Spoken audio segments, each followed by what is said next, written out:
Hello, today I want to make a little video about how to do a dressing change for a mastectomy patient. This is my patient here, and I have a drain placed right here, and then we're just going to pretend the incision is like right here. So this patient had a mastectomy, which is removal of the breast, so the tissue, the muscle, the lymph nodes. That's typically something that comes after a cancer diagnosis. So the one and only goal is to get rid of all of that cancerous tissue. So what we're going to start off with is kind of just going over the dressing placement and all of that. So it's really important that you do the proper prep prior to doing the dressing change so that there's no sort of infection or risk of infection or bacteria left on the skin. Obviously, when you're putting a dressing on, it kind of keeps everything in place. So if there were to be bacteria, it's a good environment for it to continue to grow.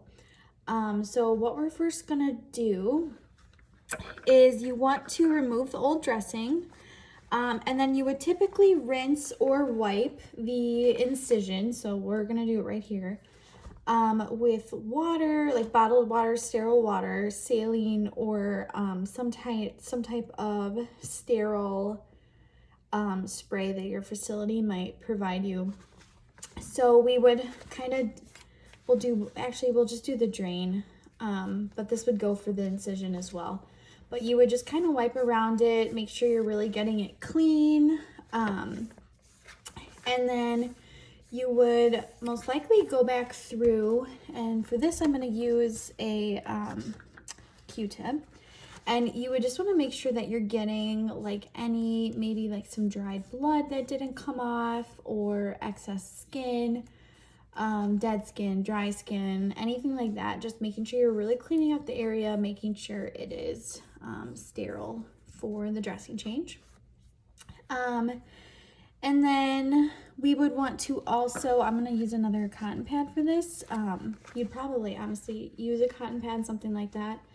But we're also just going to make sure we're really wiping down the area, making sure it's not wet before we apply the dressing. Just making sure that no bacteria can grow. Obviously, bacteria tends to grow in more wet environments. So we just want to make sure that's nice and dry. So what we're first gonna do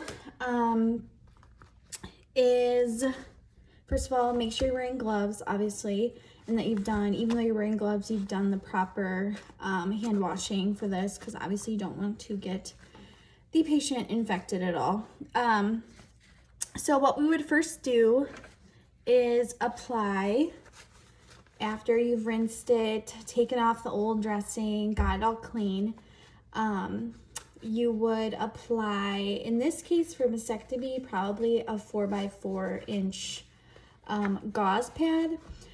The reason you'd want to start with gauze right away is because you want to have it be able to absorb some of the fluid that the wound might seep out. So we're going to start with, sorry, my patient's squirmy. We're going to start with the 4x4 inch gauze.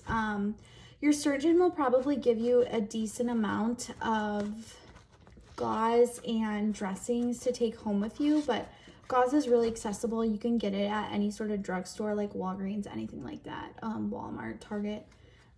Just in case you were to run out, it's not a concern. Most drugstores will have that for you.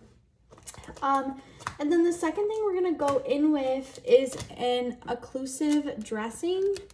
And that basically means it is like a sealed, airtight, doesn't allow for any sort of outside water, bacteria, anything. And I picked tape to demonstrate this just because it is described kind of like tape.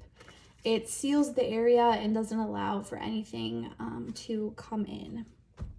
And it doesn't absorb anything either, which is why we want to start with that gauze pad to make sure we have something down to absorb it. And then I just want to touch on the drain as well. The drain is going to be the same exact thing. So the drain in a real scenario, it would not stick out like this. This is just what I wanted to use to demonstrate it. But it would be in there, but it would be more against your body. It wouldn't, just be sticking out like that. So it's going to be the same type of procedure, though. You're going to want to do the same, like wiping it down, getting any excess. It might have a little bit of blood on it, just because it is technically an incision as well. And one thing you do want to watch out for with the drain, actually with any really incision, is when you're checking it, just make sure that there's no signs of an infection. So it's not hot or, like not seeping pus, anything like that. But this is going to be the same exact thing. So I'm going to take this out just for the sake of the video, but like, let's pretend the drain was just going straight down. So what we would do is the same thing. We would wipe it down, we'd get the excess blood off, anything like that. And then you're going to go in with, they would most likely have you tape down the drain onto the side just to kind of get it out of the way. You do the same thing. You do the 4x4 gauze, and then you do, this one kind of got messed up, but this would be another occlusive dressing. So then, yeah, so that is how you would do a mastectomy dressing. A mastectomy patient can have quite a few incisions, kind of depending on the location of the cancer and the goal of the procedure, but typically you would expect probably up to like 6 to 9 incisions. Another key factor is whether it's a single or bilateral mastectomy.